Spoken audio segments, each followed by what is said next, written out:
Hello friends, good morning. चलिए जानते हैं देश और दुनिया की 50 बड़ी खबरों को सिर्फ 10 मिनट में। मगर आपने अभी तक चैनल को सब्सक्राइब नहीं किए तो चैनल को सब्सक्राइब कर ले, और फेसबुक पर देख रहे हैं तो लाइक, फॉलो और ज्यादा से ज्यादा शेयर करें। तो चलिए वीडियो स्टार्ट करते हैं।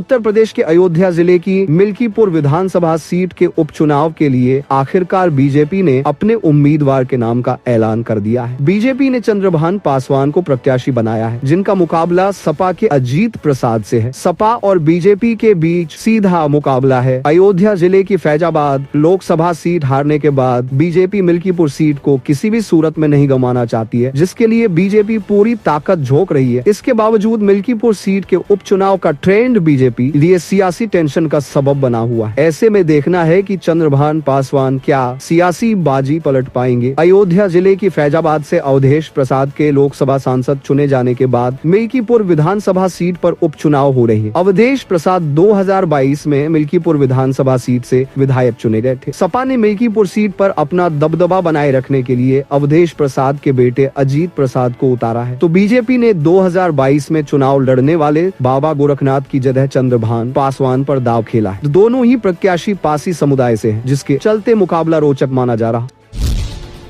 राहुल गांधी ने कांग्रेस मुख्यालय इंदिरा भवन के उद्घाटन भाषण के दौरान सेल्फ गोल कर दिया। राहुल गांधी ने कथित रूप से अपने बयान में इंडियन स्टेट के खिलाफ लड़ाई लड़ने की बात कर दी। राहुल गांधी यहां बीजेपी, आरएसएस और मोहन भागवत को घेरने का प्रयास कर रहे थे, पर उनसे हो गया उल्टा। दरअसल मौका था कांग्रेस का अपने नए दफ्तर में प्रवेश करने का। सोनिया गांधी ने इस भवन का उद्घाटन किया और राहुल गांधी ने स्पीच दी। राहुल ने बयान दिया कि कांग्रेस और अन्य विपक्षी दल सिर्फ बीजेपी, आरएसएस से नहीं बल्कि भारतीय राज्य से लड़ रहे हैं। इस बयान के बाद बीजेपी भड़की हुई है। बीजेपी प्रवक्ता प्रदीप भंडारी कहते हैं कि राहुल गांधी ने अपनी मंशा साफ कर दी है। उन्होंने कहा, हम भारतीय राज्य से लड़ रहे हैं। राहुल गांधी उन ताकतों के रिमोट कंट्रोल में हैं जो भारतीय राज्य को खत्म करना चाहते हैं। उनके इरादे राष्ट्रीय हित के खिलाफ है। पर सवाल उठता है कि भारत विरोधी ऐसी बात राहुल गांधी के मुंह से निकल कैसे जाती है। राहुल गांधी ने पिछले साल सितंबर महीने में अपनी विदेश यात्रा के दौरान आरक्षण पर बात करते हुए कहा था कि भारत में आरक्षण तब खत्म कर दिया जाएगा जब भारत एक फेयर प्लेस हो जाएगा। राहुल गांधी की उस समय भी आलोचना हुई थी कि उन्हें भारत क्यों फेयर स्टेट नहीं लगता है। आइए देखते हैं कि कैसे उनके दिमाग में ये बातें आजकल आ जाती है।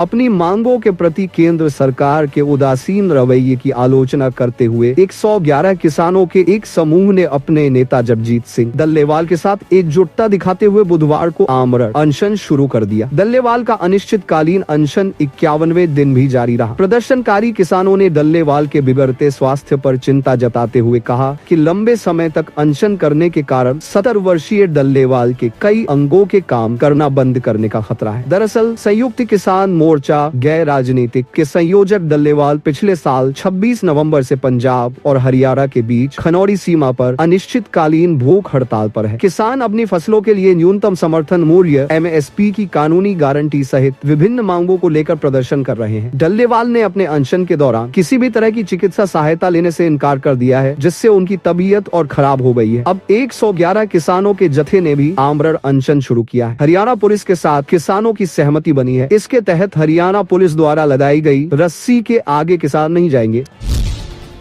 अरविंद केजरीवाल पर नई मुसीबत आ पड़ी है और एक बार फिर ये सवाल खड़ा हो गया है, क्या फिर से वो बाउंस बैक कर सकेंगे। आम आदमी पार्टी के नई मुसीबत ईडी यानी प्रवर्तन निदेशालय को केंद्रीय गृह मंत्रालय से मिली मुकदमा चलाने की मंजूरी है। अब ईडी दिल्ली शराब नीति केस से जुड़े मनी लॉन्ड्रिंग मामले में अरविंद केजरीवाल के साथ साथ मनीष सिसोदिया के खिलाफ भी पीएमएलए के तहत मुकदमा चला सकती है। मुकदमा चलाने की मंजूरी तो पहले से मिली हुई है, लेकिन ये खबर ऐसे वक्त आई है जब अरविंद केजरीवाल ने विधानसभा चुनाव के लिए नई दिल्ली विधानसभा सीट नामांकन दाखिल किया है। अब तक तो यही देखने को मिला है कि जब भी बीजेपी और कांग्रेस की तरफ से घेरने की कोशिश हुई है, अरविंद केजरीवाल बचने का कोई रास्ता खोज ही ले रहे हैं। और अब तो लोकसभा में विपक्ष के नेता राहुल गांधी भी दिल्ली के मोर्चे पर धावा बोल चुके हैं। अब सवाल है कि अरविंद केजरीवाल नई मुसीबत से कैसे निकलेंगे और जांच एजेंसी को केंद्र सरकार से मिली मंजूरी का दिल्ली विधानसभा चुनाव पर क्या असर पड़ेगा। प्रधानमंत्री नरेंद्र मोदी की रैली के बाद से बीजेपी नेता दिल्ली में आपदा बोलकर अक्सर ही अरविंद केजरीवाल पर हमला बोल दे रहे हैं। मुश्किल ये है कि अरविंद केजरीवाल पर वास्तव में आपदा केंद्रीय गृह मंत्रालय की तरफ से आ गई है और अब देखना है कि कैसे नई आपदा में अरविंद केजरीवाल नया अवसर ढूंढ पाते हैं। सीबीआई को अरविंद केजरीवाल के खिलाफ भ्रष्टाचार निवारण अधिनियम के तहत मुकदमा चलाने की मंजूरी पहले ही मिल गई थी, लेकिन ईडी को सुप्रीम कोर्ट के आदेश के अनुसार अलग से मंजूरी चाहिए थी। एक आदेश में सुप्रीम कोर्ट ने कहा था कि ईडी को पीएमएलए के तहत मुकदमा चलाने के लिए विशेष मंजूरी की जरूरत है और ये मंजूरी सक्षम प्राधिकारी ही दे सकता था। अब आगे की कार्रवाई के लिए ईडी के सामने रास्ता साफ है।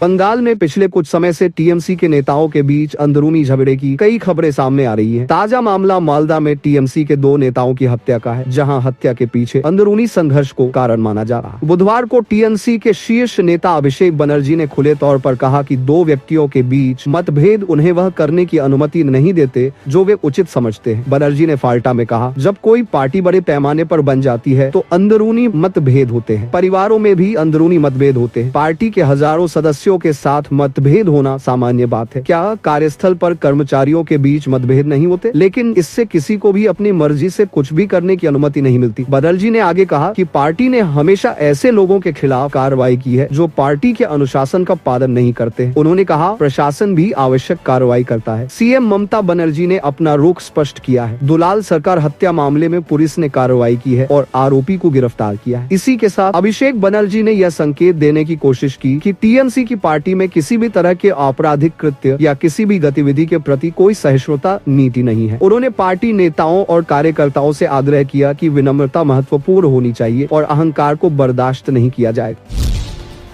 अब आरएसएस प्रमुख मोहन भागवत एक बार फिर चर्चा में हैं। उन्होंने घर वापसी कार्यक्रम के पक्ष में हवा बनाने की कोशिश की है। उनका दावा है कि राष्ट्रपति पद पर रहते हुए प्रणब मुखर्जी ने घर वापसी कार्यक्रम की सराहना की थी और कहा था कि अगर संघ का धर्मांतरण पर यह काम न होता तो आदिवासियों का एक हिस्सा राष्ट्र विरोधी हो गया होता। भागवत ने यह बात सोमवार को इंदौर में एक कार्यक्रम में कही, जहाँ उन्होंने विहिप नेता चंपत राय को राष्ट्रीय देवी अहिल्या पुरस्कार प्रदान किया। चंपत राय श्री राम जन्मभूमि तीर्थ क्षेत्र ट्रस्ट के महासचिव भी है। सवाल उठता है कि अचानक घर वापसी कार्यक्रम की चर्चा क्यों हो गई और उससे बढ़कर घर वापसी को वैलिडिटी दिलवाने के लिए प्रणब मुखर्जी की बातों का क्यों उल्लेख किया गया। जाहिर है कि आरएसएस संगठन हो या उसके प्रमुख मोहन भागवत कोई भी बात यूं ही नहीं कह देते। हर बात के पीछे एक रणनीति होती है, एक दूरदृष्टि होती है। आइए यह समझने की कोशिश करते हैं कि भागवत के ताजे बयान के क्या मायने हो सकते हैं। भागवत कहते हैं कि डॉक्टर प्रणब कुमार मुखर्जी राष्ट्रपति थे, तब मैं पहली बार उनसे मिलने गया था। संसद में घर वापसी को लेकर बहुत बड़ा हल्ला मचा हुआ था। मैं सोच कर गया कि बहुत सवाल पूछेंगे, बहुत कुछ बताना पड़ेगा। लेकिन उन्होंने कहा कि क्या आप लोगों ने कुछ लोगों को वापस लाया और फिर प्रेस कॉन्फ्रेंस की। आप लोग ऐसा कैसे करते हो? ऐसा करने से हल्ला होता है क्योंकि यह राजनीति है। मैं भी अगर कांग्रेस पार्टी में होता, राष्ट्रपति नहीं होता, तो मैं भी संसद में यही करता। फिर उन्होंने कहा, लेकिन आप लोगों ने जो यह काम किया है उसके कारण भारत का 30% आदिवासी, उनके टोन से ही दिख रहा था, तो मुझे बड़ा आनंद लगा। मैंने कहा क्रिश्चियन बन जाता, बोरे क्रिश्चियन नहीं देशद्रोही बन जाता।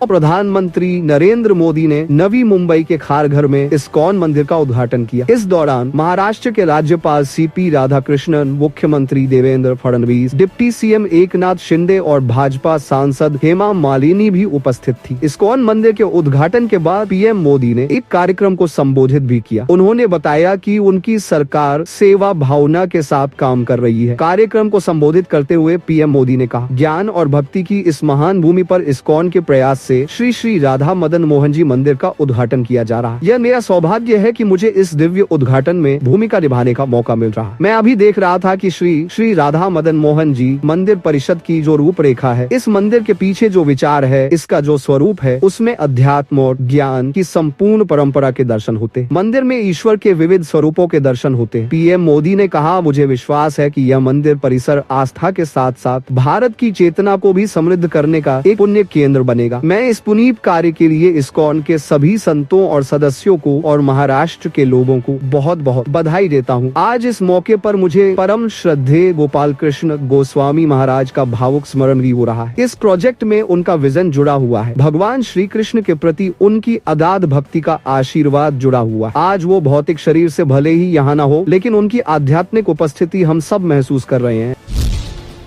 समाजवादी पार्टी के बाद तृणमूल कांग्रेस टीएमसी ने आगामी दिल्ली चुनाव के लिए आम आदमी पार्टी आपको अपना समर्थन दिया। टीएमसी महासचिव और सांसद अभिषेक बनर्जी ने कहा कि आपको समर्थन न देकर भाजपा की मदद क्यों करे। बता दें कि इससे पहले समाजवादी पार्टी के प्रमुख अखिलेश यादव ने आपको समर्थन दिया। उन्होंने दिल्ली में आपको कांग्रेस से मजबूत बताया। उनकी पार्टी ने आपके साथ खड़ा होने का फैसला किया। टीएमसी सांसद अभिषेक बनर्जी ने कहा, जब इंडी गठबंधन बना था तब हमने यह तय किया था कि जहां भी क्षेत्रीय पार्टियां मजबूत होगी वहां भाजपा के खिलाफ लड़ने दिया जाए। उदाहरण के लिए तमिलनाडु में द्रमुक, झारखंड में झामुमो। दिल्ली में आपको क्या लगता है दिल्ली में भाजपा को कौन हरा सकता है? वह आप है, तो मैं उस पार्टी का समर्थन क्यों न करूं जो भाजपा को हरा सकती है। सभी खबरों में आपको कौन सी खबरें अच्छी लगी हमें कमेंट करके जरूर बताएं। फिर मिलते हैं अगली बड़ी खबर के साथ, तब तक के लिए जय हिंद।